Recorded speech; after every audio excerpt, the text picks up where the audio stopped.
कि आप अभी से देख सकते हैं कि जो बर्ड्स हैं इनके मुंह थोड़े थोड़े से खुलना शुरू हो गए पहले से। अस्सलाम वालेकुम दोस्तों, दिस इज़ अली सज्जाद रिजवी और इस वक्त आप लोग मौजूद हैं आपके अपने ही चैनल अली बर्ड जोन पर। तो आज की वीडियो का जो टॉपिक है वो है इस कूलर के हवाले से, और मैंने आप लोगों को अपडेट देनी थी कि ये कूलर मैं लेके आया हूँ अभी बर्ड्स के लिए। तो उसकी एक बहुत बड़ी वजह यह है कि जिस तरह के मैं आप लोगों को टेम्परेचर दिखाऊं अभी, तो इस वक्त 36.4 डिग्री टेम्परेचर हो रहा है और ह्यूमिडिटी 49 है। तो ह्यूमिडिटी तो अभी बिल्कुल ठीक है क्योंकि अभी सुबह के 11 बज रहे हैं, लेकिन साथ ही साथ ह्यूमिडिटी भी डिक्रीज़ हो जाएगी और दोपहर के वक्त ह्यूमिडिटी 20 से 22 डिग्री तक चली जाएगी। तो कूलर लाने की बड़ी वजह यह है कि आप अभी से देख सकते हैं कि जो बर्ड्स हैं इनके मुंह थोड़े थोड़े से खुलना शुरू हो गए पहले से। जिस तरह आप इस कॉकटेल की मेल को देखें, तो मैं कूलर लाया इसी वजह से हूँ कि कूलर चला के रखूँ, इनके ऊपर ठंडी हवा जाए, ह्यूमिडिटी इंक्रीज़ हो, क्योंकि इन्होंने दोबारा मीटिंग करनी शुरू कर दी और मैंने इनका नेस्ट बॉक्स लगाया सिर्फ एमरजेंसी के तौर पे। जब एग्स देंगे तो मैं इनके एग्स हटा दूँगा, बिल्कुल रिमूव कर दूँगा।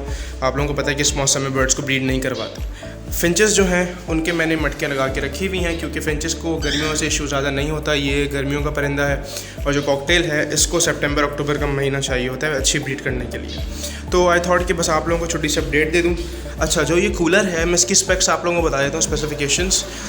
इसका जो ये अडेप्टर है ये है 12 वॉट का और 10 एम्पेयर का, और इसके अलावा इसके अंदर पानी की मोटर है, इसका फ़ैन जो है वो मूव करता है, और बाकी सारी चीज़ें आप लोगों ने देख ली होंगी।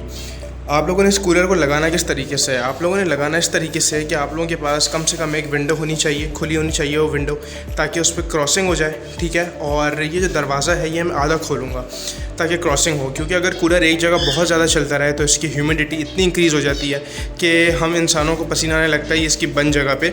तो ये तो फिर जानवर हैं, इनके तो मुंह खुल जाएंगे और काफ़ी ज़्यादा नुकसान भी हो सकता है इससे।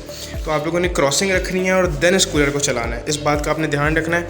अगली चीज़ जिस बात का आपने ध्यान रखना है वो ये कि इसके अंदर जो पानी है वो मौजूद रहे। अगर इसका पानी ख़त्म हो जाता है और आपका जो फ़ैन है वो चलता रह जाता है तो उसकी वजह से इनके ऊपर डायरेक्ट जो गर्म हवा है, जो बाहर इस वक्त गर्म हवा चल रही है, लू जो चल रही है, वो डायरेक्ट इनके ऊपर आएगी और वो बहुत से ज़्यादा ख़तरनाक साबित होगा इनके लिए, ठीक है।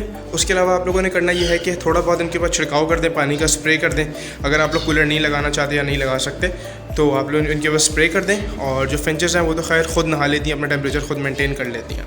ओके गाइस, तो छोटी सी अपडेट थी, आई थॉट आप लोगों को इसके बारे में बता दूं, और मिलते हैं इंशाल्लाह नेक्स्ट वीडियो में, जिसके अंदर मैं एपिसोड 3 जो फिंचेस की बीटिंग और टिप्स के हवाले से होगी उसके ऊपर बात करूंगा। तो मिलते हैं इंशाल्लाह गाइस नेक्स्ट वीडियो में। आप लोग बहुत बहुत ख्याल रखिएगा। टेक केयर एंड अल्लाह हाफ़िज़।